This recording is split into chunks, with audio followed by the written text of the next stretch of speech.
few more key things. First, we want to look at some objective numbers when we're looking at management, because it's so much of management is subjective, right? So we're looking for some numbers that are clue us into the ability of management to allocate capital properly.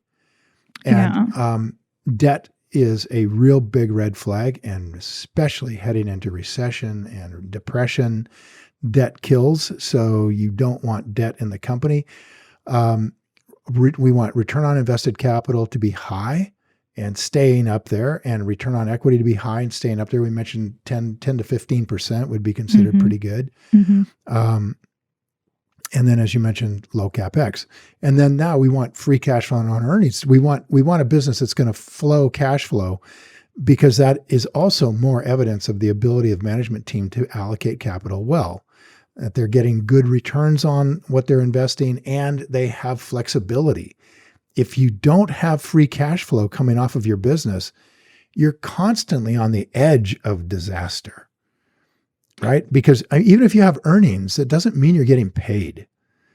You have a problem of needing to collect the money from the person you sold stuff to. Well, in a recession or depression, that could be really a serious problem. That's actually a really good point. They might buy your airplane, but they're not going to pay for it. Yeah. You might have decent accounts payable, but that doesn't mean, wait, is it payable that comes in, or is it That's what you pay out. So it's accounts receivable is what's coming. Accounts receivable, and that doesn't mean that the money's going to show up. It doesn't mean the money's going to show up. And as the tide goes out, as it inevitably does, then you are going to experience the companies which have a problem with free cash flow. They don't have a lot of free cash flow. They may not actually have cash, which means they can't pay their employees. You can't pay your employees with IOUs. Right? I mean, you can sell stuff with IOUs, and it's like, oh yeah, we sold you that airplane and you owe us $40 million. Great. So these two, free cash flow is 75% of earnings or more. Owner earnings is 75% of earnings or more. These 2 points are trying to get at how much cash does this company have at its disposal? What, like last year, right now? Yeah, it goes pretty much, this sort of stuff goes quarter to quarter. So it doesn't mean what they have right now. That is on the cash. So that's my next question. Statement. Why not just look at the cash and cash equivalents line instead of these numbers if what you're trying to understand is how much cash they have? What's the difference? Well, you're not trying to understand how much cash they have per se. You're trying to understand if it's flowing. In other words, you're not looking at how much water's in the bucket. You're looking at how much water's coming out of the tap. Oh, okay. So it's not really how much they have like on hand today. It's like, what's the, as you said, what's the flow? I don't know how to say that can better. We keep filling up the bucket? And so the reason we don't look at cash immediately. But I mean, it's a function of their earnings. So if the earnings turn off because they aren't getting the accounts receivable, then how reliable is that number? Well, earnings number is not that reliable, which is why. Sorry, the free cash flow number. Oh, the free cash flow number? Well, that is a judgment on the quality of the business and the quality of the moat, isn't it? So you're basically saying, I can judge how the future will look in this business, and I'm using the past as an indication, right? I'm looking out the back window of the car and I see the road is pretty straight back there. That's an indication that at least up till now, we've been on a pretty straight road, which is good in terms of predictability, at least theoretically. But now I have to look into the future, into a coronavirus future, into certainly a recession future, into potentially a depression future, where we may have multiple years of recession going on here. And so to do that, is looking out the back window of the car isn't going to help you with that.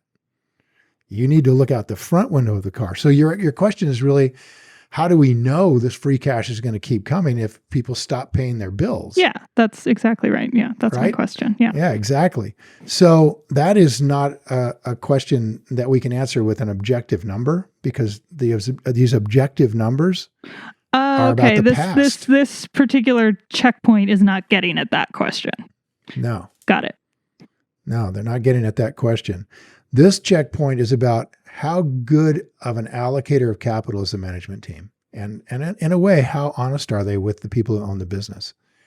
Hmm. So good Okay. allocators of capital, good business models produce a lot of cash. And that's what we want, right? Cool. Got it. So the Okay, next that makes a lot more sense. Okay, what's the next one? Is the CEO's experienced in this business and has a great operational track record. So, for example, when Chipotle was struggling with this whole, coming off of its E. coli problems that happened just in 2015, and then were relatively quickly solved, they struggled in 2016, 2017, 2018. So years of struggle to get their market back.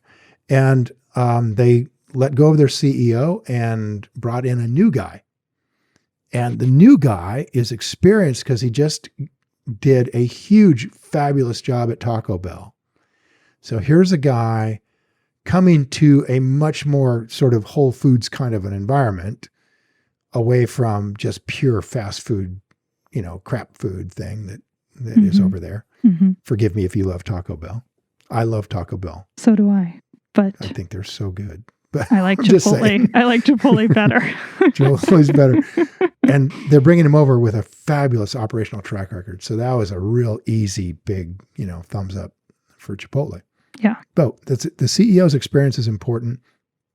If you're bringing a CEO in from an entirely different world, that's always a kind of a question. What's going to happen there? So Mary Dillon came into Ulta, for example, from a different world. She was McDonald's marketing. And holy smokes, she took that baby and ran with it. But you'd be wise to kind of wait a bit there and just kind of see how she was going to do with that. The CEO is experienced in this business and has a great operational track record.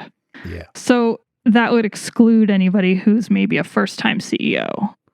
Like actually she was, right? Wasn't she the director of marketing or something? Yeah, she was first-time CEO. So yeah, you're going to want to sit back a little bit on that unless you happen to know her personally and know how brilliant she is and know that she's going to knock this right out of the park. She's an unknown quality.